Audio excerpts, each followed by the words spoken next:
Hello and welcome again. This is FIDE Master and FIDE Trainer Vedant Goswami.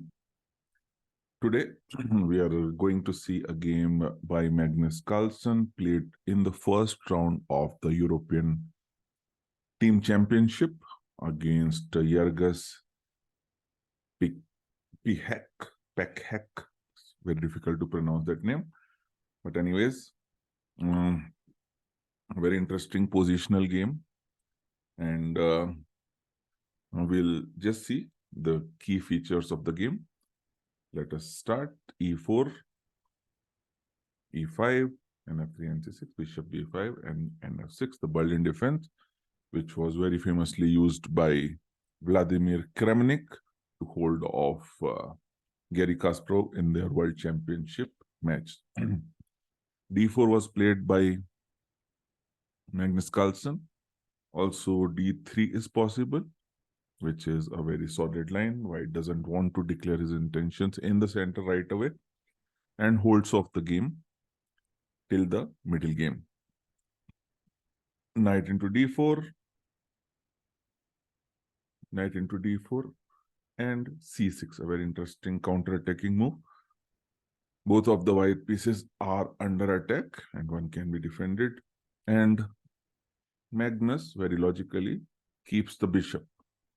This light squared bishop is a very important and lot of time critical piece in these open positions, without which white cannot dream of having any chances of having any initiative against the black king.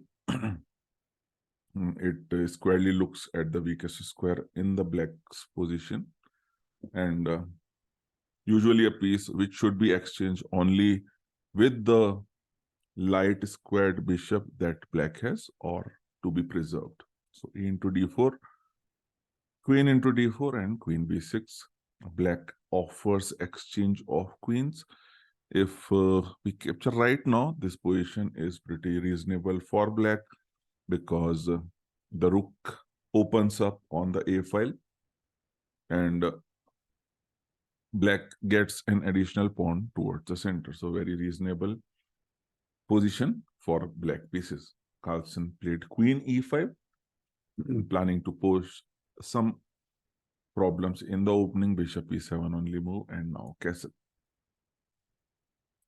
Already black cannot castle right away because that will simply hang the bishop on E7. So D6, a very logical move, pushing the queen away. Carlsen retreats to Queen G3, pointing on the unsupported pawn on the G7 square, castles, and NC3 supporting the pawn and developing a piece.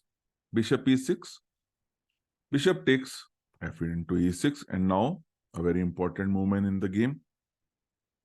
Immediately, Carlsen takes the opportunity to break up black's central structure with the push E5. Knight goes to E8 and Queen G4, pointing at the pawn on E6. Rook F5, probably only way to protect. Knight C7 was also possible. E into D6, bishop into D6, and Queen C4. So if you see this position, with the E5 push, white has broken up the central pawn structure that black had and given one more move. So let us say in this position, let us say I play a move rook E1 and black has time to play E5, which will give black a very reasonable position because black retains this snake-like structure. All the pawns are connected, supporting each other, and no particular weakness. So E5 was played, and we reached this position. And NE4. NE4 was played, pointing at the hanging piece on the D6 square, bishop E5, and A4. A very typical Carlsen move. He really likes gaining space on the flanks, and we'll see a lot of this A4 and H4 pushes in his games. So gives a lot of priority to gain space in all the parts of the board, including the flanks. Knight D5 and C3. blunting the edge of the bishop on e5 and getting ready to develop the bishop on c1. a5 was played and g3. A very interesting prophylactic move and a very positional move, taking control of the square on f4, preventing any jumps of any piece there, giving some air to the king. Now the g2 square is available and basically holding the position. Black plays h6 and bishop d2.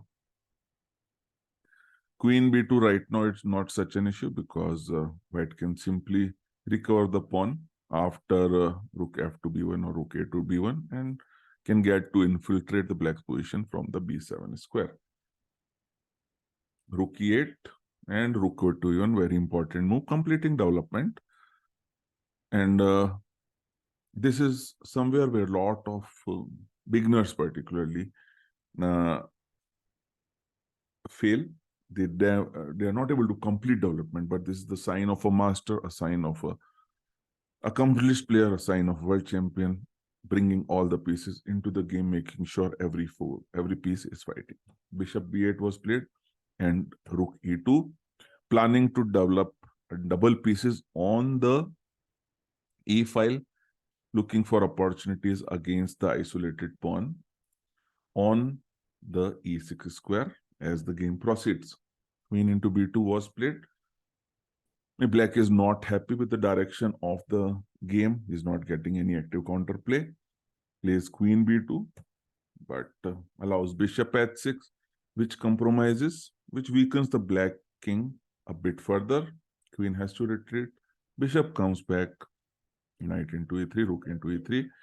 Now, if you see, in addition to the weakness on e6, black has a further weakness, which is the king, because additionally, the pawn h6 pawn has disappeared from the board, and that leaves a king a little bit weaker, particularly in terms of lack of control on the g5 square, which we see was beautifully maneuvered and exploited by Carlsen over the next few moves. So queen e7, and now the very beautiful move h4, a very typical move, but here associated with the very simple idea of providing an anchor to the knight on the g5 square.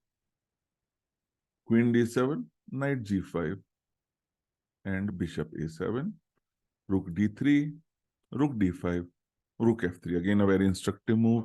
White wants to keep his active pieces as attacking pieces so that he gets some chances against the black king. Right now, the threat is rook f7.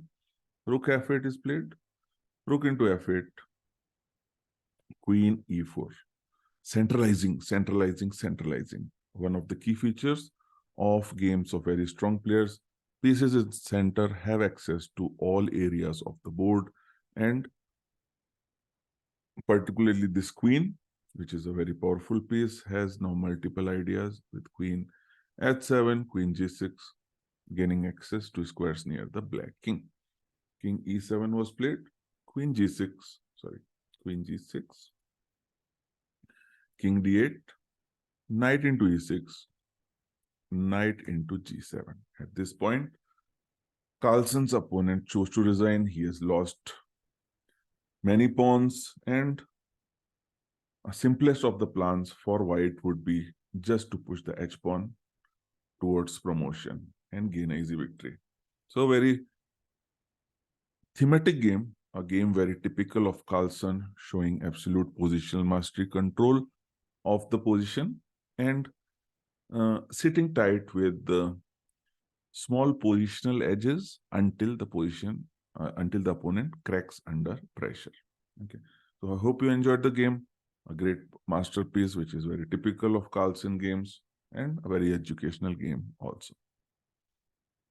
I'll be putting this notation in the notes. You can have a look, and hope you enjoyed the game, and I'll see you soon. Take care.